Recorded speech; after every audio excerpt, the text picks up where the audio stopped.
Hello dears, അപ്പോൾ ഈ video ഞാൻ പോസ്റ്റ് ചെയ്യണോ വേണ്ടയോ എന്ന് കുറേ നാളായിട്ട് ഇങ്ങനെ ആലോചിക്കുകയാണ്. എന്നാലും പോസ്റ്റ് ചെയ്തേക്കാമെന്ന് വിചാരിച്ചു. അപ്പോൾ ഇതിൻ്റെ ദൈർഘ്യം ജസ്റ്റ് 1 മിനിറ്റ് മാത്രമേ പറയുന്നുള്ളൂ. പക്ഷേ ഇത്രയും ദിവസം ഞാൻ അനുഭവിച്ച കുറച്ച് കഷ്ടപ്പാട് ഈ 1 മിനിറ്റ് പറഞ്ഞാൽ തീരുന്നതല്ല. കാര്യം പുന്നപ്പറയിൽ നിന്ന് എൻ്റെ വീട് വാടയ്ക്കൽ, അതായത് റെയിൽവേ സ്റ്റേഷനടുത്ത്. അവിടം വരെ ഞാൻ ബസ്സിന് വന്നിട്ട് എൻ്റെ കുഞ്ഞിനെ ഇളയാളെ വീട്ടിലാക്കിയിട്ട് നമ്മുടെ കടപ്പുറം ഗ്രൗണ്ടിൽ, അതായത് ബീച്ചിൻ്റെ അടുത്തുള്ള ഗ്രൗണ്ടിൽ വന്ന് പ്രാക്ടീസിന് വന്നു. തിരിച്ച് ഞാൻ വീട്ടിലേക്ക് നടന്നു പോകണം. അതായത് നടന്നാണ് ഞാൻ പോകുന്നത്. ചില സമയത്ത് ആരെങ്കിലും നമ്മുടെ വീടിൻ്റെ അടുത്തുള്ളവരുണ്ടെങ്കിൽ എന്നെ കൊണ്ടാക്കി തരും.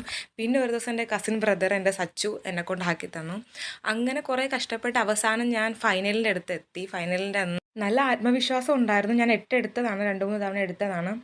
പിന്നെ എന്താണ്, റോഡ് ടെസ്റ്റിൻ്റെതെല്ലാം നമ്മൾ പലതവണ പലരോടും ചോദിച്ചൊക്കെ പക്കയാക്കി വെച്ചതാണ്. എന്തോ ഒരു ഭാഗ്യക്കേടിന് ഞാൻ കാലുകുത്തി. ഭയങ്കര വിഷമത്തോടെയാണ് തിരിച്ചു വരുന്നത്. അപ്പോൾ ബാക്കി കാര്യങ്ങൾ ഞാൻ താഴെ എഴുതിയേക്കാം. അപ്പോൾ ഇന്നത്തെ വീഡിയോ ഇത്രയേ ഉള്ളൂ. Tata bye bye. Okay, see U.